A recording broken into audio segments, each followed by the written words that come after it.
Hope you're having a good day, and obviously we're starting the evening already. So, just wanted to put something out there because I guess sometimes a lot of people tell me one blockchain, another blockchain versus Ripple and everything.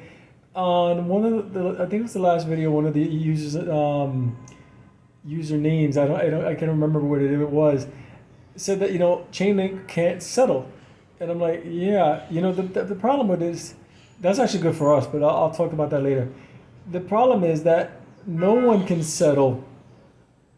That's why XRP is such a danger to the establishment. Let me give you an example. Hold on a second here. You see this part here?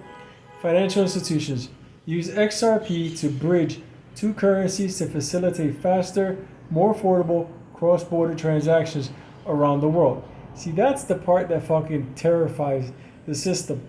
Because right now, people got to use these big banks. They got to leave a big retainer in order to clear funds back and forth. Because at the end of the day, that's the way the system has it. The banking cartel always makes sure they take their cut, and they're in the middle. That's how they impose financial sanctions and everything. They cut countries off.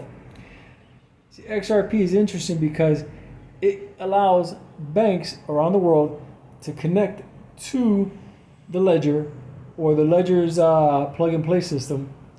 So this way, they don't have to leave a large retainer with any big bank anymore. They can just do this directly.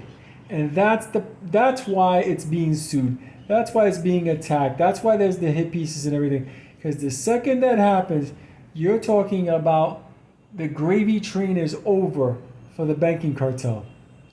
Because it opens up a bridge between two currencies, okay, that facilitates, faster move, whatever, but the settlement gets done within this universe.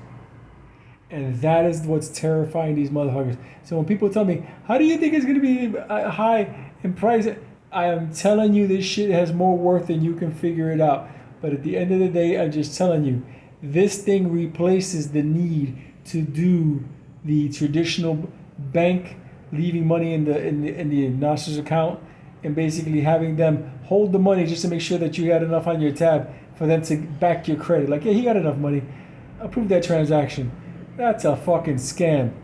That's why this works. So anybody using Chainlink, yeah, you could use Chainlink. You could message, but at the end, the other side has to still settle somehow, and that's the problem. That's why it doesn't compare to XRP.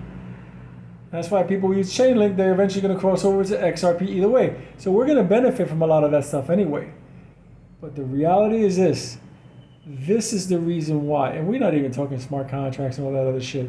Because we could also facilitate the buying and selling and trading financially of tokenized real world assets. Gold, silver, whatever you want to say, oil, we could facilitate that as well, because we could facilitate the money movement and, say it with me, settlement. So now you understand why they're coming after this. That's what's the value of this thing. Everyone's going to see. China love.